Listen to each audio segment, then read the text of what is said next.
السلام علیکم ناظرین، امید کرتا ہوں آپ تمام دوست خیریت سے ہوں گے۔ آج کا پروگرام خاص طور پر فیمیل انفرٹیلیٹیز یعنی عورتوں میں بانجھ پن کے علاج کے حوالے سے ہے۔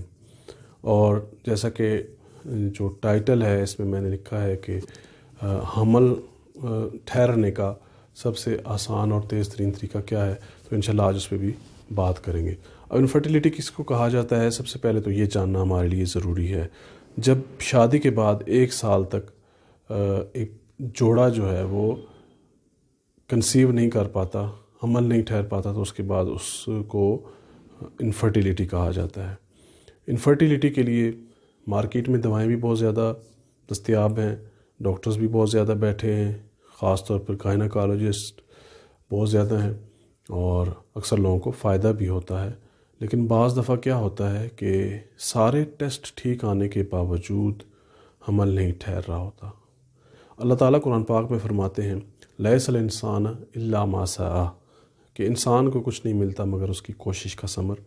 تو مایوسی جو ہے وہ گناہ ہے، انسان کو کوشش کرتے رہنا چاہیے، علاج بھی کرواتے رہنا چاہیے۔ اللہ تعالیٰ قادر مطلق ہے، وہ تقدیر کو بدلنے پر قادر ہے، تو کسی ٹائم پہ بھی اللہ تعالیٰ کا جب فضل ہوتا ہے تو اللہ تعالیٰ اپنا کرم فرماتے ہیں۔ اور کئی دفعہ دیکھا ہے کہ 10 12 سال سے اولاد نہیں تھی اور جھٹ سے اللہ تعالیٰ نے بیٹا دے دیا یا بیٹی دے دی۔ کئی کیسز میں زیادہ لمبا چوڑا علاج بھی نہیں کیا، 1 مہینہ یا 2 مہینہ دوا استعمال کروائی، اور اللہ تعالیٰ جو ہے وہ کرم فرما دیتا ہے اور گود ہری ہو جاتی ہے۔ اس حوالے سے کچھ ٹپس ہیں، وہ آپ نوٹ کر لیں کہ بعض لوگوں میں کیا ہوتا ہے کہ حمل نہ ٹھہرنے کی کچھ ان کی اپنی نادانیاں ہوتی ہیں، جس کی وجہ سے کیا ہوتا ہے کہ حمل نہیں ٹھہر رہا ہوتا۔ بعض لوگوں میں ایک مسئلہ یہ بھی ہوتا ہے کہ ایک دفعہ اولاد ہو جاتی ہے، بچہ ہو جاتا ہے، لیکن پھر 4 5 سال گزر جاتے ہیں اور اولاد نہیں ہوتی۔ اب اس میں بعض دفعہ جو دیکھا گیا ہے وہ ہسبینڈ کی غلطی بھی ہوتی ہے اور کوتاہی بھی ہوتی ہے۔ جب پوچھا جاتا ہے کہ آپ نے کوئی ٹیسٹ کروایا ہے تو اکثر جواب یہی ہوتا ہے نہیں جی، کہ میرا تو ایک بیٹا پہلے ہو چکا ہے، مجھے کوئی مسئلہ نہیں ہے، آپ میری بیوی کا علاج کریں۔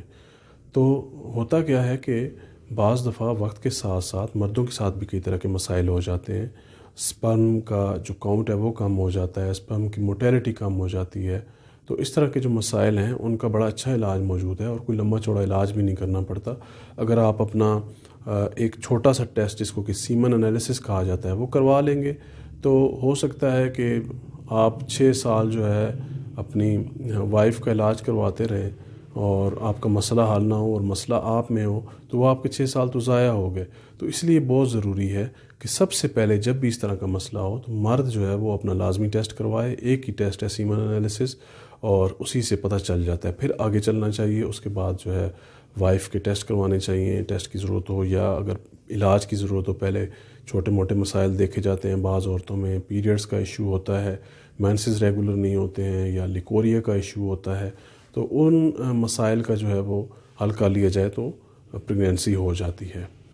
اب بات کرتے ہیں سب سے ضروری جو ٹپ ہے وہ کیا ہے جس سے کہ بہت تیزی کے ساتھ حمل ٹھہر سکتا ہے، تو وہ یہ ہے کہ آپ نے دن کاؤنٹ کر لینے ہیں۔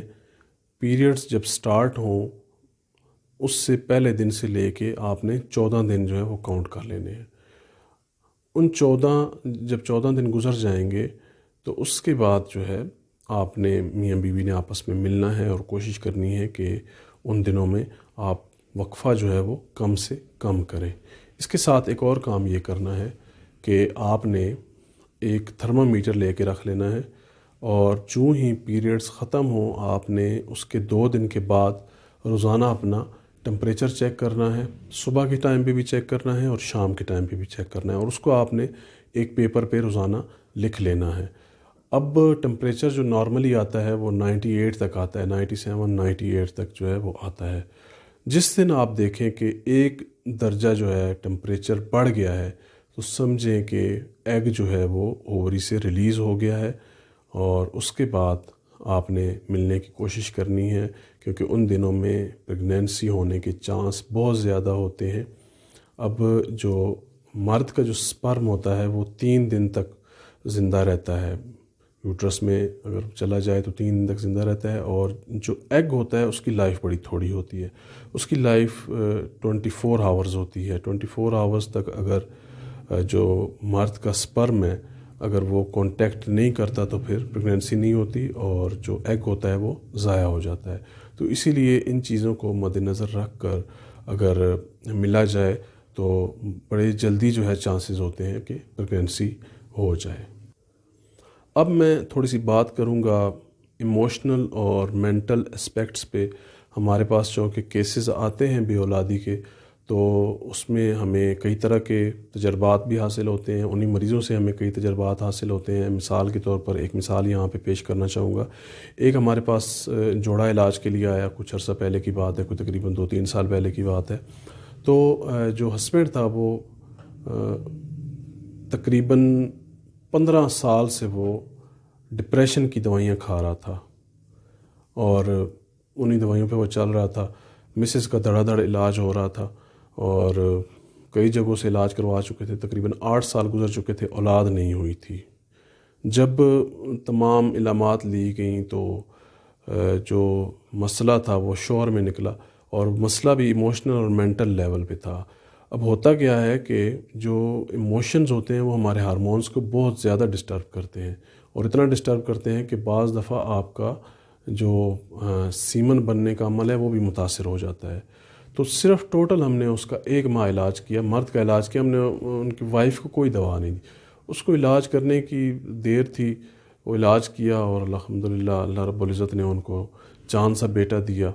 تو یہ بعض دفعہ کیا ہوتا ہے کہ جو میں بات کرنا چاہتا ہوں وہ یہ ہے کہ ذہنی ہم آہنگی کا ہونا بہت ضروری ہے۔ بعض دفعہ اس طرح ہوتا ہے کہ میاں بیوی کے جو آپس کے تعلقات ہوتے ہیں وہ ٹھیک نہ ہونے کی وجہ سے، آپس میں رویوں کا ٹھیک نہ ہونے کی وجہ سے بھی پریگنینسی نہیں ہو پاتی ہے۔ اس بات کو ہم کئی دفعہ اپنے جو ہے کلینک پہ ہم آزما چکے ہیں، مریضوں سے سوالات کر کے اور ان کا علاج کر کے، کہ جب ہم نے ان کا ایموشنل اور مینٹل لیول پہ علاج کیا تو کوئی ہم نے ان کو اس طرح کی دوا نہیں دی جو کہ ایگ بننے کا عمل تیز کرے، سپرم بننے کا عمل تیز کرے۔ تو صرف جو ہے وہ ایموشنل اور مینٹل لیول پہ ان کو جب دوا دی گئی، تھوڑی سی کونسلنگ کی گئی، تو اللہ رب العزت نے کرم کیا اور اللہ نے ان کی گود ہری کر دی۔ تو یہ ایک علیحدہ پہلو ہے جس کو مد نظر رکھنا بہت ضروری ہے کہ میاں بیوی کا جو آپس میں تعلق ہے وہ بالکل نیٹ اینڈ کلین ہونا چاہیے، اور آپس میں تعلق اچھا ہونا چاہیے، رویوں میں جو ہے پازیٹیوٹی ہونی چاہیے، کیونکہ اس کی وجہ سے جو نیگیٹو ایموشنز پیدا ہوتے ہیں وہ آپ کے سمپیتھٹک اور پیراسمپیتھٹک نروس سسٹم کو بھی ڈسٹرب کرتے ہیں، اور آپ کے انڈوکرائن گلینڈز کا جو سسٹم ہے اس کو بھی ڈسٹرب کرتے ہیں، جس کی وجہ سے عورت میں جو ہے اسٹروجن پروجسٹرون ہارمونز کا عمل متاثر ہوتا ہے، اور مردوں میں جو ہے اسی طرح ٹیسٹوسٹیرون کا عمل متاثر ہوتا ہے۔ تو اس چیز کو لازمی مد نظر رکھیں کہ آپس میں جو ہے آپ کا بیہیویئر جو ہے وہ ٹھیک ہونا چاہیے۔ اب آخر میں علاج کے حوالے سے بات کروں گا، اور میں آپ کو کوئی بہت زیادہ دوائیں نہیں بتاؤں گا۔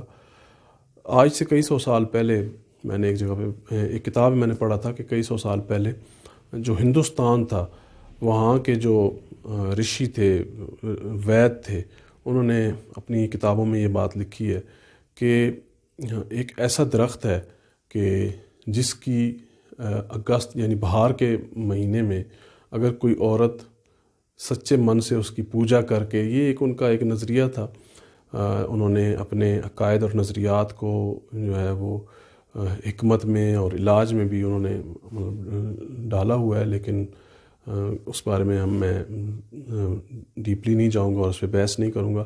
لیکن یہ تھا کہ اس درخت کی پوجا کی جاتی تھی، اور یہ یقین تھا، عقیدہ تھا کہ اگر کوئی عورت موسم بہار میں اس درخت کی پوجا کرے اور اس کی 5 سے 7 کچی کلیاں جب وہ پھوٹتا ہے، اس درخت کی کلیاں پھوٹتی ہیں، وہ کھا لے تو اس کو وہ جو ہے اس کو فوراً حمل ہو جائے گا، اور یہ واقعی اس طرح ہوتا تھا۔ اس کے بعد جب ڈاکٹروں نے، جو حکیم لوگ تھے، انہوں نے جب تجربات کیے تو جو اس سے دوا انہوں نے بنائی، اس کے بے پناہ فائدے سامنے آئے، عورتوں کے کئی طرح کے مسائل اس سے دور ہوئے۔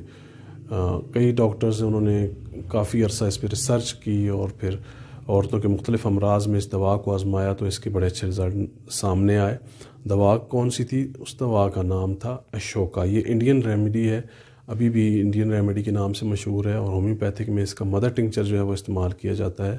اور جن عورتوں کو حمل نہیں ٹھہرتا، ان میں اگر 100 عورتیں ہیں تو 60 سے 70% آپ سمجھیں کہ ان کو یہ فائدہ کرے گی، 100 میں سے 60-70 عورتوں کو فائدہ کرے گی۔ تو صرف ایک اشوکا کا استعمال جو ہے بعض دفعہ کافی ہوتا ہے اور پریگنینسی ہو جاتی ہے۔ اس کو اور بھی کئی عورتوں کے کسی قسم کے بھی مسائل ہوں، پیریڈز کے مسائل ہوں، لیکوریا کے پرابلمز ہوں، پینفل پیریڈز ہوں، ان تمام مسائل میں آپ اشوکا کو استعمال کر سکتے ہیں۔ اس کو مدر ٹنکچر میں استعمال کرنا ہے، اور 5 قطرے جو ہے وہ صبح دوپہر شام آدھا کپ پانی میں ملا کے کھانے سے پہلے پی لیں، اور اس کو آپ استعمال جو ہے وہ 2 سے 3 ماہ تک کم سے کم کریں۔ اگر 2 سے 3 ماہ میں رزلٹ سامنے نہیں آتا تو پھر آپ کسی ڈاکٹر سے کنسلٹ کر لیں، اپنا چیک اپ کروائیں، اپنے ٹیسٹ کروائیں۔ لیکن یہ ہے کہ اس دوا سے اکثر اوقات پریگنینسی ہو جاتی ہے، آپ کو کسی اور دوا کی ضرورت نہیں پڑتی ہے۔ امید کرتا ہوں آج کی ویڈیو آپ کو پسند آئی ہوگی۔ ویڈیو اچھی لگے تو اس کو لائک اور شیئر ضرور کیجیے گا، اور اگر ابھی تک آپ نے اس چینل کو سبسکرائب نہیں کیا تو اس کو لازمی سبسکرائب بھی کریں، اور اس کے ساتھ لگے بیل آئیکن کو بھی پریس کریں۔ یہ اس لیے ضروری ہے تاکہ آپ میرے ساتھ کانٹیکٹ میں رہیں، اور آپ میری ہر آنے والی جو نئی ویڈیو ہے اس کو بھی دیکھیں، اور آپ کو تاکہ معلومات ملتی رہیں۔ اس کے علاوہ ایک اور بات میں یہ کرنا چاہتا ہوں کہ کوئی بھی آپ کا کویسچن ہو تو وہ آپ نیچے کمنٹ میں مجھ سے پوچھ سکتے ہیں۔ کوئی اس سے جو بھی ویڈیو ہو اسی حوالے سے کویسچن مجھ سے آپ پوچھا کریں۔ کسی اور موضوع کی ویڈیو پہ اور موضوع کا سوال نہ پوچھا کریں، کیونکہ اس سے تھوڑا سا پرابلم ہوتا ہے، سمجھنا مشکل ہو جاتا ہے۔ بعض دفعہ ہمیں بھی نہیں پتہ ہوتا کہ ہم جو ہم نے ویڈیو بنائی ہوتی ہے اس میں ہم نے پہلے کیا کیا کہا ہوا ہے، تو بعض ساتھی پوچھتے ہیں تو سمجھ نہیں آتی ہے۔ تو جو آپ کا کویسچن ہو اسی ویڈیو سے ریلیٹڈ کویسچن ہونا چاہیے، اور اگر آپ کو کوئی بات نہ سمجھ آئے تو وہ بھی آپ کمنٹ میں مجھ سے پوچھ سکتے ہیں۔